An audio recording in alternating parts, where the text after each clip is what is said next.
Merhaba arkadaşlar, kanalıma hoş geldiniz. Bugün sizlerle bu beşgen motiften oluşan şapkayı yapıyorum. Daha önce bu motiflerden hırka yapmıştım. Şu anda hırkanın takımı olan bu şapkayı yapıyoruz. Bir de beşgen motif, bu şekilde kare motifler oluşturacağız. Sonra bunları birbirine ekleyeceğiz.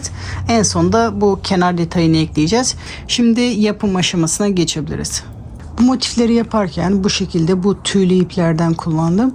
Ben yurt dışında yaşıyorum. Bunları Amerika'da Hobby Lobby mağazasından alıyorum. İpin özelliği %75 akrilik, %25 polyamit. 142 gramda 165 metre ip varmış. Benzer ipleri Instagram'da hikayemde sordum. Sizlerden gelen birkaç tane yanıt vardı. İçlerinde en yakın olanı aşağıda açıklama kısmına ekleyeceğim. İpin özelliği benziyor ama kalınlığı bundan bir tık ince. İnce olması önemli değil. Motifin ölçüsü biraz daha küçük olur. 4 renk kullanacağım. 5 sıra öreceğiz ama 4 renk kullanacağım. Bu yaptığımız her sırada kaç metre ip kullandığımı size söyleyeceğim arkadaşlar. O yüzden dikkatlice bütün sıraları tek tek takip etmenizi rica ediyorum. Bunları istediğiniz renkleri kullanabilirsiniz. Ben ortaya vizon rengiyle başladım. Üzerine mint. Diğer motifte de moru burada kullandım. Mavi kısmını da burada kullandım. Bu şekilde iki farklı renkler oluşturduk. Şimdi vizonla başlıyorum. İpinizin arkasındaki tığ önerisine bakarak o tığ numarasını kullanarak bu motifleri yapabilirsiniz. Benimkinde 5 mm tığ önerisi var. 5 mm tığ kullanacağım. Denedim. 5 mm elime daha yatkın oldu. Sihirli halka yaparak modele başlıyorum. İpimi bir tık uzun bırakıyorum. Bu şekilde ortadan parmağımı doluyorum. Bu sardığım ipin arkasından bir tığım geçirip ipi alıyorum. Bir zincir atarak halkamı oluşturuyorum.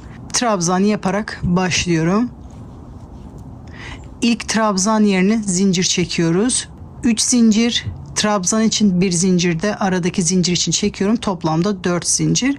Bu benim ilk trabzanım. Şimdi halka içerisinde sırasıyla trabzanları yapıyoruz. Bir trabzan, bir zincir. Bir trabzan, bir zincir. Bu şekilde toplamda 12 tane trabzan yapıyoruz. Aralarda birer tane zincir yaparak. Bir trabzan, bir zincir. Bu şekilde toplamda 12 trabzan yapalım. Şimdi ben bunu tamamlarken arkadaşlar sizlerden ricam, bu tarz videoları hazırlamak gerçekten hiç kolay değil. Hem maddi hem manevi olarak buna emek harcıyoruz. Emeklerin karşılığını alabilmek için aşağıda bir beğen tuşu var arkadaşlar. Beğen tuşuna basarak destek olabilirsiniz. Videomun daha çok kişilere erişmesine yardımcı olabilirsiniz arkadaşlar. Eğer bu video sizin için faydalı olduysa bunu yorum kısmına belirtirseniz iyi olur arkadaşlar. Çünkü bazı aboneler yorumlara bakarak bunu yapma kararı alıyor. Bu video sizin için faydalı olduysa bunu yorumlarda bahsederseniz diğer arkadaşlar da bundan esinlenerek onların da izlemesine vesile olabilirsiniz arkadaşlar. Toplamda 12 trabzan yaptım. Halkamı iyice sıkıyorum. Bir zincir çekerek burada zincir çekerek başladığımız yerde 3. zincire batıyorum. İlmeğimi oradan geçiriyorum. Bir iz sürme yaparak motifi bitiriyorum. Bakın ortası açıldı. Bir zincir çekerek ipimi kesiyorum. İlk sırayı bu şekilde bitiriyoruz. İlmeğimi ipten çıkarıyorum. Bunu düğüm atmazsam bunu gerdirince burası daha çok açılıyor. O yüzden bu halkayı iyice sıktıktan sonra bu diğer ipiyle düğüm atıyorum. Açılmaması için 2 düğüm yapıyorum. Çünkü açılıyor. Ortadaki halka açılıyor. Onu önlemek için 2 sıkı düğüm atıyorum. Sonra ikinci sıraya geçiyorum.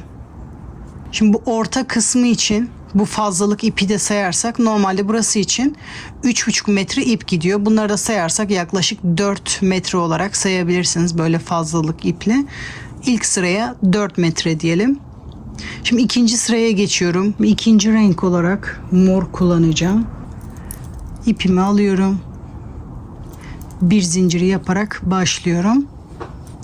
İstediğiniz yerden başlayabilirsiniz. Burada hemen ilk başladığım yerin yanından burada da bir sık iğne yaparak başlıyorum. Bu ilk zincir, 2 zincir daha yaparak toplamda 3 zincir yapıyorum. Şimdi 3 zincir oldu toplamda. Tığımı doluyorum. Aynı boşluğa batarak trabzan yapar gibi ikisini birlikte yapıyorum. Tığımda tutuyorum. Tekrar bir sefer tığıma doluyorum. Aynı boşlukta trabzan yapar gibi ikisini birlikte, en son üçünü birlikte yapıyorum. Arada 2 zincir. Şimdi bu köşenin tek tarafı oldu. Diğer tarafında sıra sonunda yapacağız. Sıradaki boşluğa batarak trabzan yaparmış gibi ikisini birlikte bu işlemi 3 defa yapıyoruz. 2, tekrar tığımı doluyorum. 3, ikisini birlikte, en son hepsini birlikte bu şekilde yapıyoruz. Arada 2 zincir. Bu ortadaki oluyor. Şimdi buradaki köşenin bu taraftakini yapacağız. Aynı şekilde yapıyoruz şu anda. 3 sefer bu işlemi yapıyoruz. İkisini birlikte tığımızda tutuyoruz. İkinciyi yapıyorum. Tığımda tutuyorum. Tekrar tığımı doluyorum. Üçüncüyü yapıyorum. Şimdi hepsini birlikte yapıyoruz. Bu tek tarafı tamamladık. Şimdi köşe için 3 zincir yapıyorum. Diğer kenara başlıyorum. Şimdi bu köşenin diğer yanını yapıyoruz. Bu tek kanadıydı. Şimdi köşenin diğer kanadını yapıyoruz. Ama ayrı boşluklarda yapıyoruz. Sıradaki boşluğa giderek ikisini birlikte tekrar tığımı doluyorum. İkisini birlikte tekrar tığımı doluyorum. İkisini birlikte yapıyorum. En son hepsini birlikte. Şimdi köşenin diğer kanadını yaptık. Bu ara boşluğu yapıyoruz. Şimdi bu aradakini yapıyoruz. 2 zincir. Sıradaki boşlukta ikisini birlikte, ikinciyi yapıyorum. Üçüncü, şimdi hepsini birlikte. Tekrar 2 zincir, köşenin bu taraftaki kanadını yapıyoruz. Yani şunun gibi. Tekrar sıradaki boşlukta 1, 2 ve 3, sonra hepsini birlikte yapıyorum. Şimdi bu kenarı da bitirmiş oluyorum. Şimdi tekrar köşe yapıyorum. 4 kenarımız olacak. 4 kenarında, her kenarında bu işlem 3 tane olacak. 3 köşe, 3, şimdi tekrar köşe yapıyoruz. 3 zincir. Tığımı doluyorum. Sıradaki boşluğa batarak yeni kenara başlıyorum. Bu şekilde toplam 4 kenarı yapıyoruz. Bu üçlü zincirlerden 3 tane olacak. Dördüncüyü de sıra sonunda yapacağız. Şimdi sıra sonuna kadar yapalım. Sıra sonuna kadar geldim. Son olarak köşeyi yapıyorum. 3 zincir. Bu trabzanların tepesine batarak iz sürümü yapıyorum. 1 zincir yaparak ipimi kesiyorum. İkinci sırada toplamda 6,5 metre, fazlalık iple 7 diyebiliriz. Kullandığım ip sayısı 6,5. Bu bıraktığımız fazlalık iplerle buna 7 metre diyebiliriz. İkinci sıra 7 metre. Şimdi mavi rengi geçiyorum. 1 zincir yaparak başlıyorum. Şimdi köşeden başlayacağım. Şu ilk köşeden. Bir sık iğne yaparak ipimi burada sabitliyorum. Bu benim ilk zincirim. 2 zincir daha yaparak toplamda 3 yapıyorum. Bu ilk trabzanım. Şimdi köşe işlemi yapıyoruz. 2 ve 3. Toplamda 3 oldu. Ara zincir için 3. Tekrar aynı boşlukta 3 trabzan daha yapıyorum. 1 2 ve 3. Arada 2 zinciri yapıyorum. Şimdi köşe işlemini yaptık. Kenar kısımlara geçiyoruz. Burada motifi düzleştirmek için çakma trabzanı yapacağım. Sıradaki boşluğa geçerek, bakın tığıma doladım. Sıradaki boşlukta bir çakma trabzan, 2 zincir. Sıradaki boşlukta bir çakma trabzan, 2 zincir. Köşeye geldik. 3 zincir yaptığımız yere bu köşe işlemini buraya yapıyoruz. Tek kanadı 3 trabzan, arada 3 zincir, tekrar aynı boşlukta 3 trabzan yapıyorum. 2 zincir, tığıma doluyorum. Sıradaki boşlukta çakma trabzan yapıyorum. 2 zincir, sıradaki boşlukta bir çakma trabzan, 2 zincir, köşeye gelerek köşe işlemini yapıyorum. Burada çakma trabzanı düzleştirmek için yaptım. Sizinki şu şekilde kavisli oluyorsa bunları sık iğne yapabilirsiniz. O kısmı değiştirebilirsiniz arkadaşlar. Bu şekilde sıra sonuna kadar yapalım. Sıra sonuna kadar geldim. Sıramı birleştiriyorum. 2 zincir. Burada trabzanın tepesine batarak iz sürümü yapıyorum. Bir zincir yaparak ipimi kesiyorum.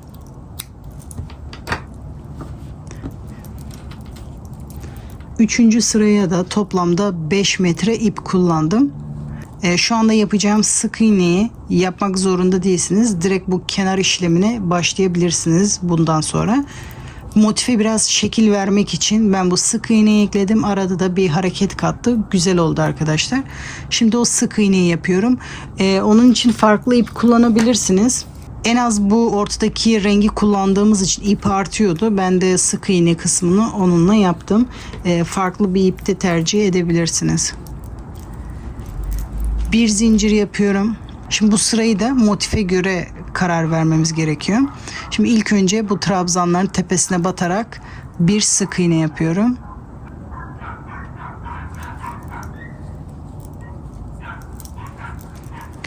Trabzanların üzerine birer tane sık iğne yapıyoruz köşeye kadar. Toplamda 3 tane yaptım. Köşede 2 sık iğne yapıyorum tek tarafta.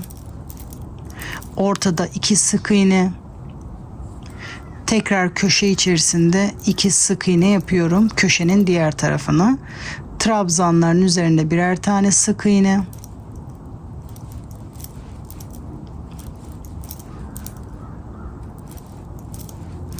Şimdi bu kısımda aralarda 2 zincir çekmiştik. Normal motiflerde 2 zincir varsa düz devam etmek için 2 trabzan ya da 2 sık iğne yapılırdı üzerine. Motife göre bu şekilde yaptım. Aralarda 2 tane sık iğne ve üzerinde 2 tane trabzan yapınca bu çok marullaştı bende. O yüzden bu aradaki sık iğneleri birer tane yapıyorum. Bakın boşlukta bir sık iğne. Burada çakma trabzanın tepesinde bir sık iğne yapıyorum. Boşlukta bir sık iğne. Çakma trabzanın üzerinde bir sık iğne. Sizin ipinize göre bu kısım kasıyorsa bu boşluklarda 2 sık iğne yapabilirsiniz. Motifi değiştirmez. Boşlukta bir sık iğne, trabzanların tepesine birer tane yapıyoruz. Dediğim gibi o aralarda yaptığımız sık iğne motifi değiştirmez. Sadece motife hareket katar. Şimdi bu köşede tek tarafta 2 sık iğne, 2 zincir, tekrar köşenin diğer tarafına 2 sık iğne yapıyorum. Şimdi sırasıyla trabzanların üzerine birer tane sık iğne. Boşlukta bir sık iğne. Çakma trabzanın üzerinde de bir sık iğne. Dediğim gibi bu sırayı kendi motifinize göre ayarlayabilirsiniz arkadaşlar. Bakın şu anda güzel duruyor. 2 tane yapınca çok marullaşma oldu bende. O yüzden bu şekilde yapıyorum. Bunu da sıra sonuna kadar tamamlayalım. Sıra sonuna kadar geldim. Sonuncu boşlukta da bir sık iğne yapıyorum. İlk yaptığımın tepesine batarak bir iz sürümü yapıyorum. Bir zincir çekerek ipimi kesiyorum. Bu sıraya da toplam 5 metre ip kullandım. Şimdi son sıraya geçebiliriz. Son sırayı açık renk kullandım. Krem renk. Bir zincir çekerek başlıyorum. İstediğiniz kısımdan başlayabilirsiniz. Burada ek yerinden başlayacağım.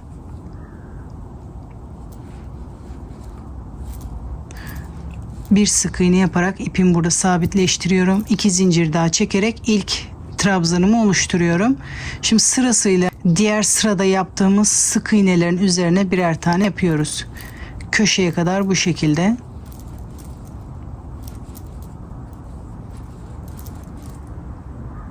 Şimdi köşede de 2 trabzan bir tarafta,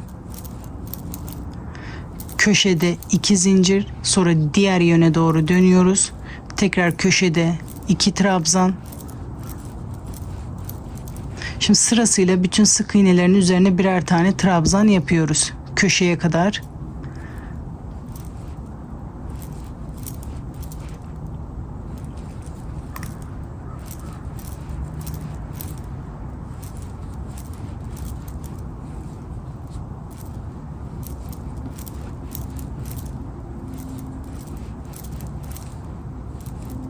Bu şekilde köşeye kadar yapalım. Şimdi köşeye kadar geldim. Köşede de diğer tarafta yaptığım gibi 2 trabzan tek tarafta, 2 zincir ortada, sonra 2 trabzan da diğer yöne doğru yapıyoruz. Sonra sırasıyla bütün sık iğnelerin üzerine birer tane trabzan yaparak motifimizi tamamlıyoruz. Şimdi bunu da sıra sonuna kadar yapalım. Sıra sonuna kadar geldim. Burada trabzan tepesine batarak bir iz sürme yapıyorum. Bir zincir çekerek ipimi kesiyorum. Sonra bu ipi arkada saklıyoruz. Şimdi motifimiz hazır. Bunu dilerseniz bu şekilde direkt eklemeye başlayabilirsiniz. Ama daha düzgün durmasını istiyorsanız bu şekilde bir motif bank, motif gerdirici, motif düzenleyici, ismi farklı farklı olabilir.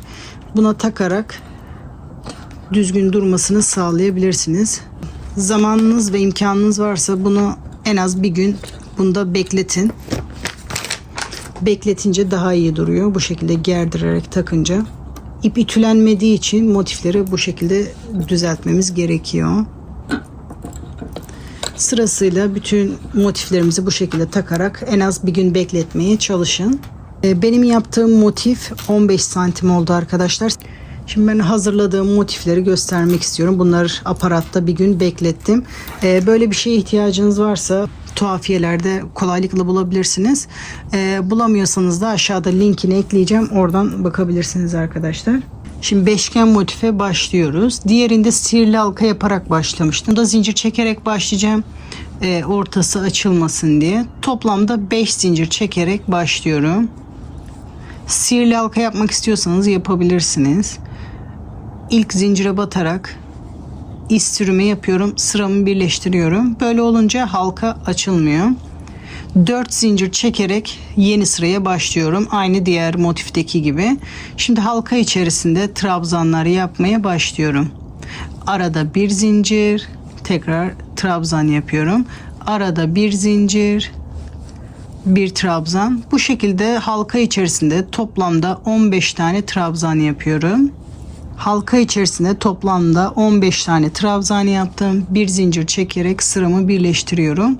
Bu ilk yaptığım zincirin 3. zincirine batarak iz sürümü yapıyorum. Bir zincir çekerek ipimi burada kesiyorum. İlk sırayı bu şekilde oluşturuyoruz.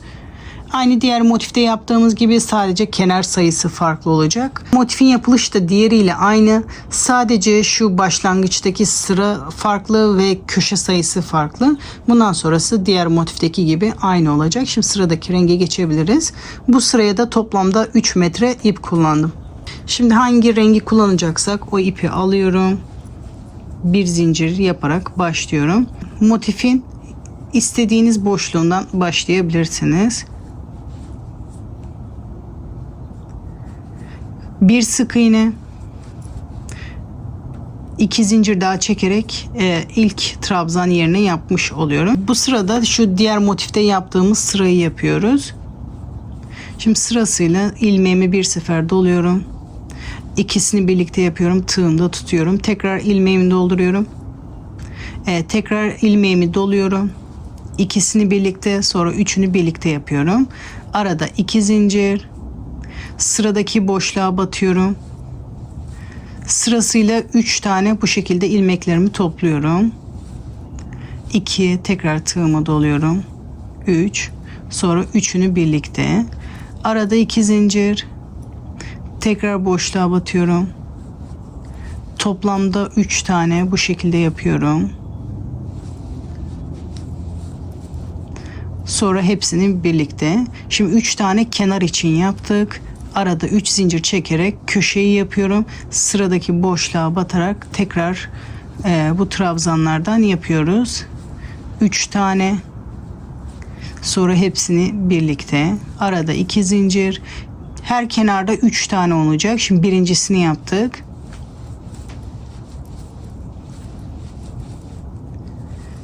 İki. Arada 2 zincir. Bir sıradaki boşluğa batarak trabzanlarımı yapıyorum. Sonra üçünü birlikte. Şimdi diğer kenar için de 3 tane yaptık. 3 zincir çekerek köşe işlemini yapıyorum. Sıradaki boşluğa batarak devam ediyorum. Şimdi bu sırada köşe yapmaya başlıyoruz. Diğerinde 4 tane köşe yapmıştık. Bunda 5 tane köşe olacak. 2 tane daha köşe yapıyoruz. Sonuncu köşeyi de bitiş aşamasında yaparak 5 tane köşe oluşturuyoruz arkadaşlar. Şimdi bu şekilde 3 tane yaparak köşelerimizi oluşturarak sıra sonuna kadar yapalım. Sıra sonuna kadar geldim. Bu kenarda da 3 tane yaptım. Şimdi köşeyi yapıp bitiriyorum. 3 zincir. Buradaki yaptığımız trabzanın tepesine batıyorum. Bir zincir çekerek ipimi kesiyorum. İlmeğin içinden geçiriyorum. Bu sırayı da bu şekilde tamamlamış oluyoruz. Buraya da 6 metre ip kullandım. Sonra diğer rengi alıyorum. Hangi rengi yapacaksak. Maviyi alıyorum. Köşeden başlıyorum. Aynı diğer motifte yaptığımız gibi yapıyoruz. 2 zincir çekerek başlıyorum.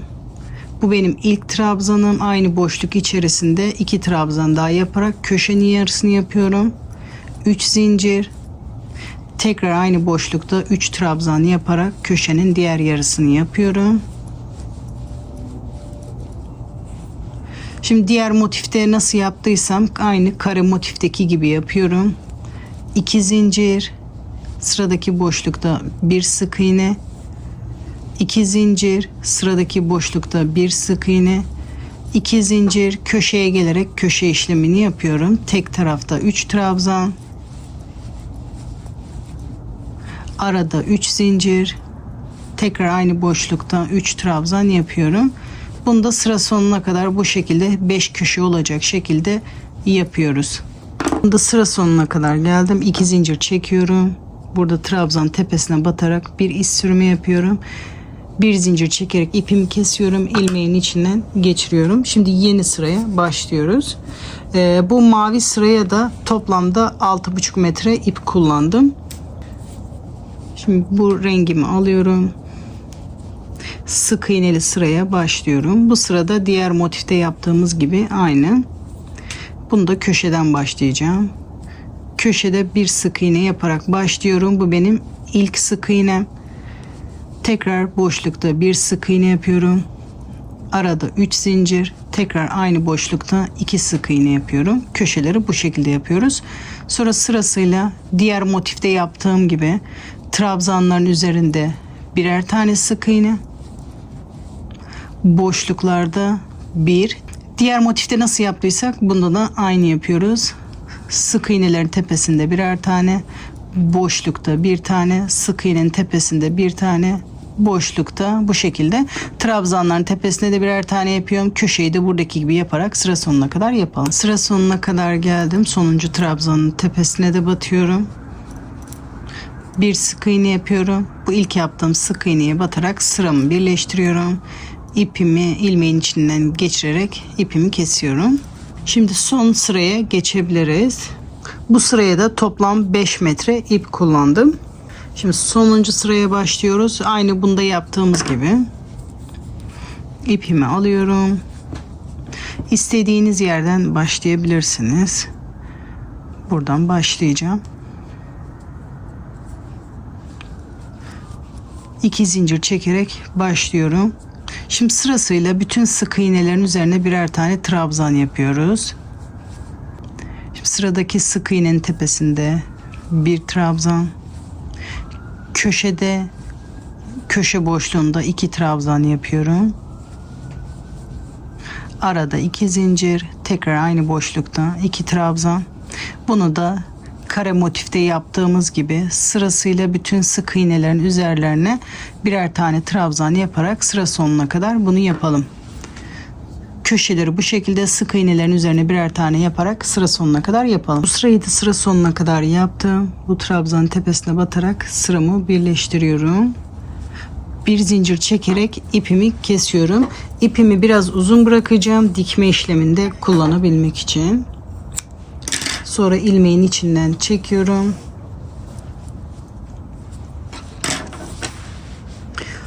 Bunu elimle düzeltip ondan sonra dikme işlemine başlayacağım. Bunları motif gerdirme aparatına koymuştum kare olduğu için ama bunu bu şekilde yerleştirmek biraz zor.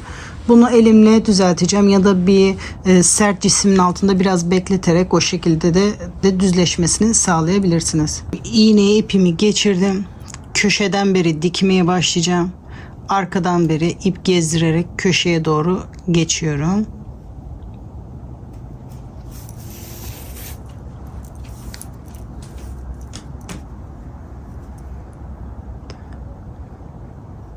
İp yürüterek ilk zincire kadar geliyorum.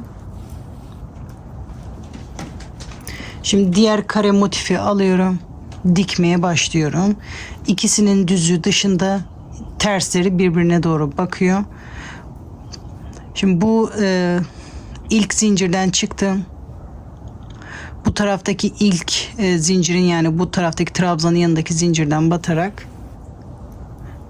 dikmeye başlıyorum. Dikerken hep şu arka tellerine batacağım. Karşı taraftaki trabzanın da benden taraftaki teline batarak bu şekilde dikmeye başlıyorum. Sarma işlemi yaparak dikmeye başlıyorum. Birer tane tellerine batarak bu şekilde dikiyorum.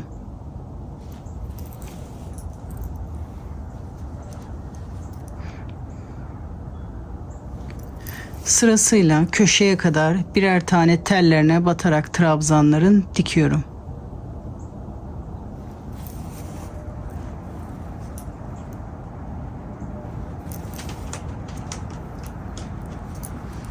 Bu şekilde birer tane tellerine batarak köşeye kadar dikelim. Köşeye kadar geldim. Trabzanın yanındaki zincirle karşı taraftaki trabzanın yanındaki zincirin de bir teline batarak burayı birleştiriyorum. Şimdi hiç ipimi koparmadan diğer motiflere doğru devam ediyorum. Buradaki bir zincire batıyorum. Bakın burada dikeceğim kenarın yanındaki bir zincire batıyorum. Buradaki bir zincire de batarak dikiyorum. Sonra şu diğerinden tekrar dikiyorum ki sağlam olsun. Sonra tekrar en son diktiğimi dikiyorum. Şimdi diğer yöne doğru dikmeye devam ediyorum. Bu son yaptığımı yapmak zorunda değilsiniz. Ben sağlamlaşsın diye öyle yaptım. Bu şekilde diğer yöne doğru da giderek burayı dikiyoruz. Sırasıyla diğer kenarlara bu motifleri de dikerek sıra sonuna kadar dikelim.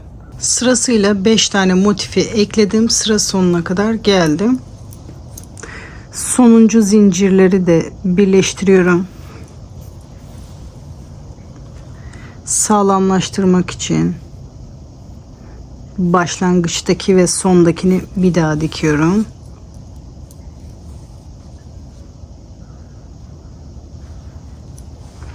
Şimdi sırasıyla bu araları dikeceğiz.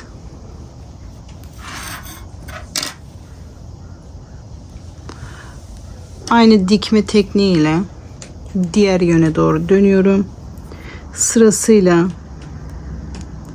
zincirlerden başlayarak dikmeye başlıyoruz. Sırasıyla trabzanların arka tellerinden bu şekilde sıra sonuna kadar tutturuyoruz. Birer tane tellerine batarak bu şekilde birer tane tellerine batarak sıra sonuna kadar dikelim. Sıra sonuna kadar geldim. Sonuncudan tekrar dikiyorum. Arkada düğüm atıyorum. İpimi saklıyorum sonra. Düğüm attıktan sonra arkada ipimi saklıyorum. Uzakta ipimi kesiyorum. Sonra sırasıyla diğer kenarları da dikiyoruz. Bu ilk kenar. Sırasıyla bütün motifleri bu şekilde bu kenarlarını dikelim. Şimdi sırasıyla bütün motifleri birleştirdim. Şimdi bunun ucuna lastik yapacağız. Gördüğünüz gibi bu çok büyük. Kafama taktığım zaman yaklaşık bu kadar fazlalık var. Şimdi bunu daraltmam gerekiyor. Lastiğini bu dış rengiyle yapacağım. İstediğiniz renkle yapabilirsiniz. Şimdi bunu küçültme işlemi yapacağız. Küçültme işlemi yaparken de sık iğne yapacağız. İstediğiniz yerden başlayabilirsiniz. Bunu kafamızı ölçüyoruz. Neredeyse benim yarısı kafama büyük geliyor. O yüzden sürekli kesme işlemi yapacağım. O yüzden her aşamada kesme işlemi yapacağım. Bu sizin için çok çok büyük değilse bir tane kesip bir tane normal sık iğne yapabilirsiniz. Şimdi buradaki köşeden batıyorum. İpimi buraya sabitleştiriyorum. Şimdi bu sırada kesme işlemi yapıyoruz. Burada bir zincir vardı. Bir zinciri dikerken kullandık. Bir zincir de burada duruyor. Bu ek yeriyle ek yerinden tığımı batırıyorum. Zincirden çıkıyorum. İpi alarak burada bir kesme işlemi yapıyorum. Şimdi sırasıyla trabzanların orada kesme işlemi yapacağım.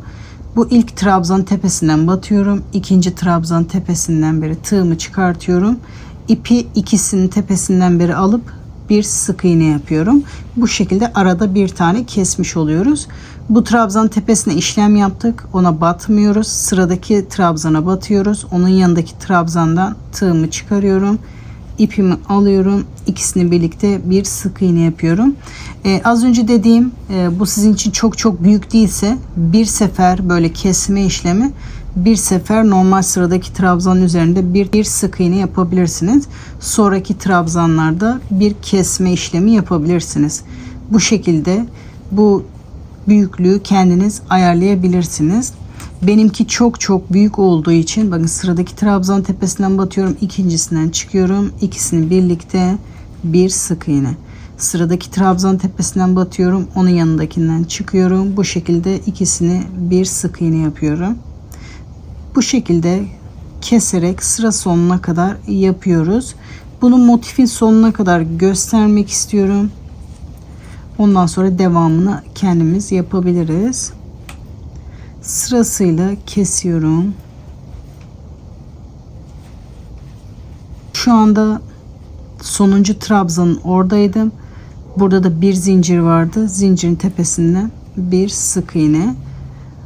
Ek yerine, birleştirme yerine batıyorum. Sıradaki zincire batarak ikisini birlikte yapıyorum. Bu şekilde sıra sonuna kadar keserek devam ediyorum. Başlangıç noktasına kadar yapalım. Şimdi sıra sonuna kadar geldim. Bunu kafamıza geçirip ölçüyoruz. Şu anda bu bizim kafa ölçümüz oluyor. Kafamızı ölçüyoruz.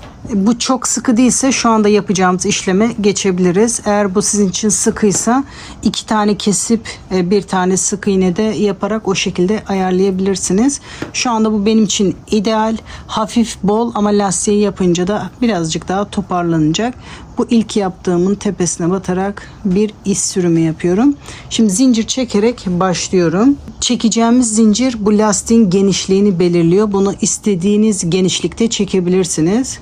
Ben toplamda 8 tane zincirin üzerine iz sürümü yapmışım. Dediğim gibi bunu daha küçük, daha geniş, bunu istediğiniz genişlikte yapabilirsiniz. 8 zincir iz sürümü için, bir tane de dönüş için yapıyorum. Toplamda 9 zincir yapıyorum.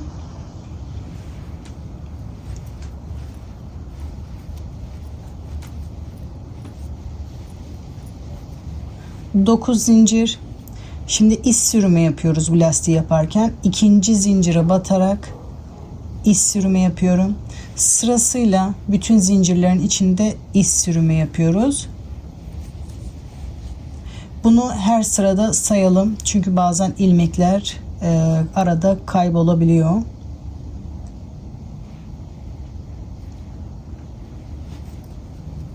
Beş,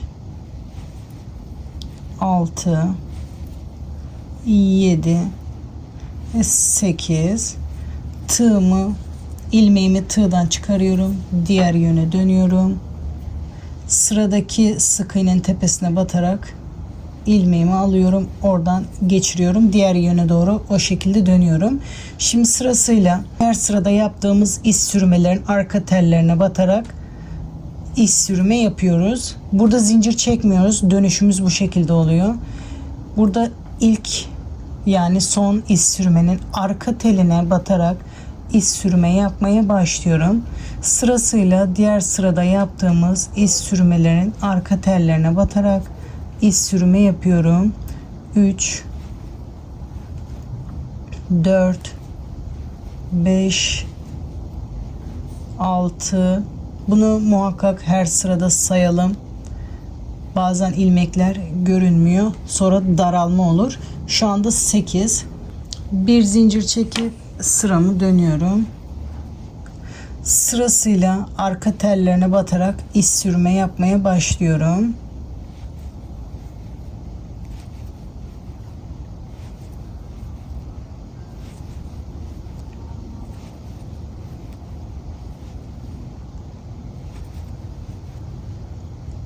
8 inciyi de yapıyorum. İlmekten tığımı çıkartıyorum. Diğer yöne doğru dönüyorum. Sıradaki sık iğnenin tepesine batıyorum. Oradan ilmeğimi alıyorum. Sırasıyla diğer sırada yaptığım iz sürmelerin arkalarına batarak toplamda 8 tane iz sürümü yapıyorum sıra sonuna kadar. Bu şekilde arka tellerine batıyorum. Sonuncusuna da batıyorum. Bir zincir çekerek sıramı dönüyorum. Şimdi sırasıyla arka tellerine batarak iz sürümü yapıyorum.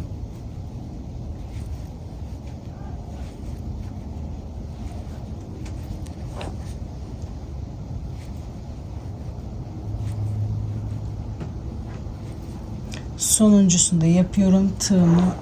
İlmeğimi tığdan çıkarıyorum. Sıradaki sık iğneye batarak ilmeği oradan geçiriyorum ve sıramı dönüyorum. Sırasıyla diğer sırada battığım ilmeklerin arka tellerine batarak ve sayarak sıra sonuna kadar toplamda 8 tane iz sürümü yapıyorum.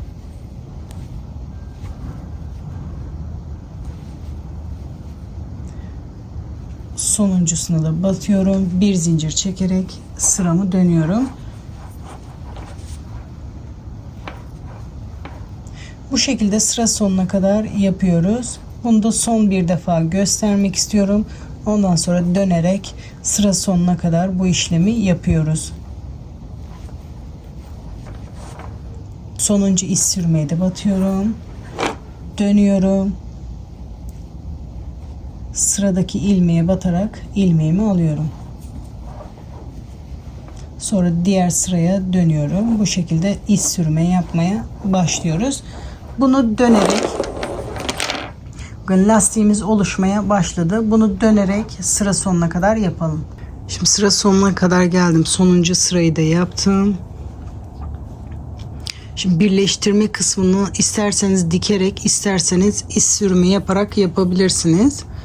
Şimdi sırasıyla arka tellerine batarak karşı tarafın da teline batarak bu şekilde iz sürümü yaparak sırayı birleştiriyorum. Sırasıyla iki tarafında birer tellerine batarak iz sürümü yapıyorum. Sıra sonuna kadar bu şekilde birleştiriyorum.